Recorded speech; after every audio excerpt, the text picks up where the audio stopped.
দিল্লিতে বাংলাদেশ হাইকমিশনের সামনে ব্যাপক বিক্ষোভ, ব্যারিকেড ভেঙে ভেতরে ঢোকার চেষ্টা। ভারতের রাজধানী নয়াদিল্লিতে বাংলাদেশ হাইকমিশনের সামনে বড় ধরনের বিক্ষোভ চলছে।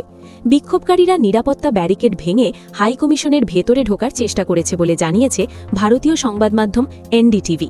পরিস্থিতি নিয়ন্ত্রণে আনতে নিরাপত্তা বাহিনী সক্রিয় রয়েছে। প্রতিবেদনে বলা হয়, বাংলাদেশের সংখ্যালঘু নির্যাতন এবং ময়মনসিংহে দীপু চন্দ্র দাস নামে এক হিন্দু যুবককে পিটিয়ে হত্যার প্রতিবাদে এই বিক্ষোভ শুরু হয়।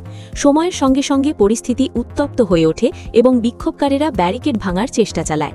হিন্দুত্ববাদী সংগঠন বিশ্ব হিন্দু পরিষদ ভিএইচপি ও বজরং দলের ডাকে এই কর্মসূচি পালিত হচ্ছে। এই কারণে বাংলাদেশ হাইকমিশনের সামনে ৩ স্তরের নিরাপত্তা বলয় গড়ে তোলা হয়েছে। সেখানে পুলিশ ও অর্ধসামরিক বাহিনীর সদস্য মোতায়েন রয়েছে। বিক্ষোভকারীদের ব্যানার ও প্ল্যাকার্ড হাতে স্লোগান দিতে দেখা গেছে। এর আগে গত ২০ ডিসেম্বর রাতে বাংলাদেশ হাইকমিশনের গেটের সামনে একটি বিক্ষোভের ঘটনা ঘটে। এ বিষয়ে ঢাকায় নিযুক্ত বাংলাদেশের প্রেস মিনিস্টার মোহাম্মদ ফাইসাল মাহমুদ জানান, ওই রাতে ৩টি গাড়িতে করে কিছু লোক এসে হাইকমিশনের গেটের সামনে চিৎকার করে স্লোগান দেয় এবং কিছুক্ষণ পর সেখান থেকে চলে যায়। এই ঘটনার পর ভারত সরকার জানায়, বাংলাদেশি গণমাধ্যমে প্রকাশিত খবর বিভ্রান্তিকর। ভারতের পররাষ্ট্র মন্ত্রণালয়ের মুখপাত্র রণধীর জয়সওয়াল দাবি করেন, সেদিন মাত্র ২৫ জন বিক্ষোভকারী হাইকমিশনের সামনে জড়ো হয়েছিল এবং তারা কোনো নিরাপত্তা ঝুঁকি তৈরি করেনি। তবে ভারতের এই বক্তব্য প্রত্যাখ্যান করেছে বাংলাদেশ।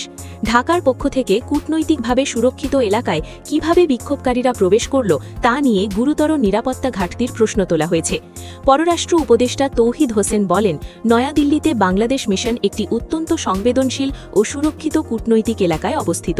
অনুমতি ছাড়া সেখানে এ ধরনের বিক্ষোভের ঘটনা স্বাভাবিক নয়। তিনি প্রশ্ন তোলেন, কিভাবে উগ্র সংগঠনের সদস্যের একটি দল সেখানে প্রবেশ করতে সক্ষম হল।